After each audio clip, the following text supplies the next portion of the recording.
It's common for parents to love their children more than the children of their neighbors. This is normal and understandable. However, most parents can recognize that some of their neighbors' children may have better qualities in terms of character, personality, or talents compared to their children, sometimes even in many aspects. Still, parents generally have a stronger love for their children. A similar preference can be seen among religious believers. In every religious community, people tend to think that their prophet, holy book, saints, and religious traditions are the most true and excellent.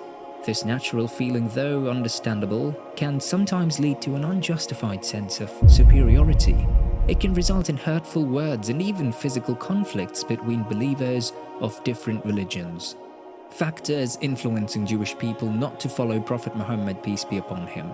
One reason was the troublesome state of traditional tribal politics and violence in Medina, which led to conflicts between different tribes, including both Jewish and Arab tribes. This is something that most Muslims are aware of. Another reason was the fear among Jews that after Prophet Muhammad, peace be upon him's death, many of the former pagan followers might start worshipping him as a deity, similar to what happened after the death of Prophet Jesus. This eventually led to the persecution of Jews who refused to worship Jesus as the Son of God by the followers of Jesus a few generations later. The Jewish community wanted to avoid a similar situation. The third reason was the widespread belief among Jews that the era of prophecy had ended a long time ago. They didn't believe that any new prophets would arise. Encounter with a Jewish neighbor and the unbelief of the prophet, peace be upon him. It's widely known among Muslims that during the time of the Prophet Muhammad, peace be upon him, Jews and Christians were aware of his true status as a prophet, but chose to keep it a secret. While many have discussed the prophecies mentioned in the holy books of these faiths, few have talked about the actual attitudes of Jews and Christians towards the Prophet, peace be upon him, at that time. These attitudes revealed their lack of sincerity on one hand, and highlighted the Prophet Muhammad, peace be upon him's sincerity and truthfulness on the other. Salama ibn Salama al-Ansari shares his experience as a young boy living next to a Jewish neighbor. This neighbor used to have discussions with Salama and others about topics such as resurrection, judgment day, hell, and paradise. Salama, being the youngest, was present amongst some people who didn't believe in resurrection. They questioned whether people could come back to life and be rewarded based on their actions. The Jewish neighbor accused them that this would indeed happen. He pointed towards a direction between Mecca and Yemen and indicated that a prophet would soon be sent. Salama mentions that not long after, the Prophet Muhammad, peace be upon him, was sent, and the Jewish neighbor was still alive among them. While Salama and others believed in the Prophet, peace be upon him, the Jewish neighbor, out of envy and bitterness, refused to believe, even though he had previously informed them about him.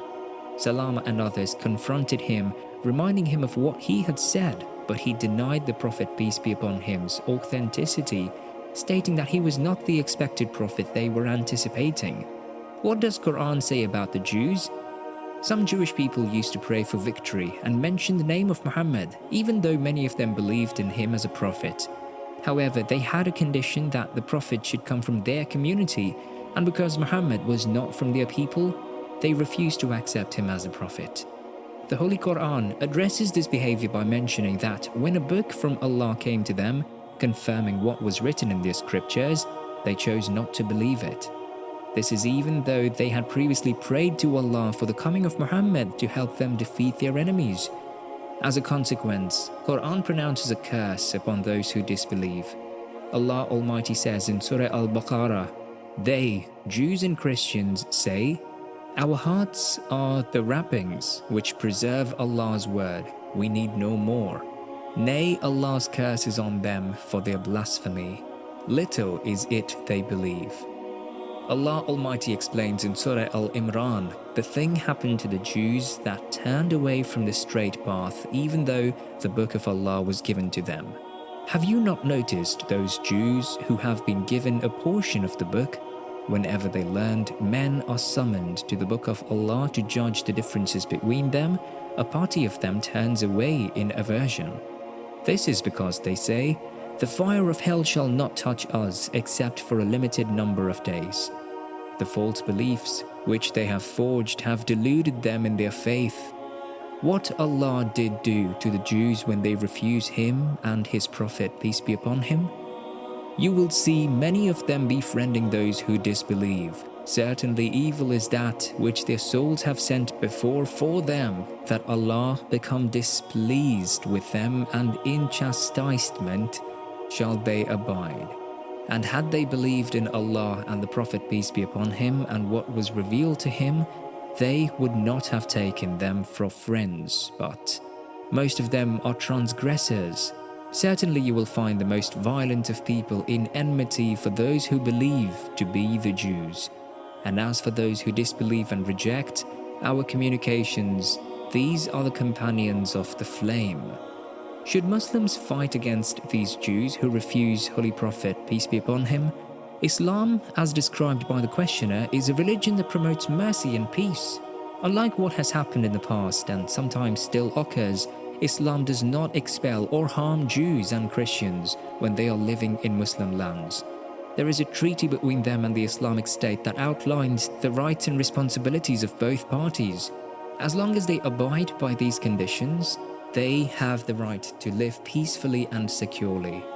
Islam protects non-Muslims, known as Ahl al-Dhimma, who live in Muslim lands as long as they follow the rules of the residents. The Prophet Muhammad, peace be upon him, said, "Whoever kills a mu'ahid, non-Muslim living under Muslim rule, will not smell the fragrance of paradise, even though its fragrance may be detected from a distance of 40 years. He further said, "Whoever wrongs a mu'ahid detracts from his right, burdens him with more work than he can do, or takes something from him without his consent, I will plead for him, the mu'ahid, or I will be the opponent of the Muslim who wronged him on the day of resurrection." In conclusion, when it comes to faith and family heritage, there are many different viewpoints and beliefs. The Jewish community wanted a prophet to come from the descendants of Ishaq and eagerly awaited divine guidance. This surprised them and challenged what they thought they knew.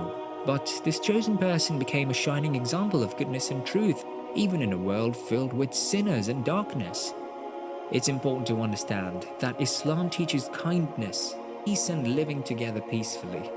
Muslims are instructed to protect and respect the rights of Jews and Christians who live in Muslim lands. This is written in treaties and the teachings of the Prophet Muhammad, peace be upon him.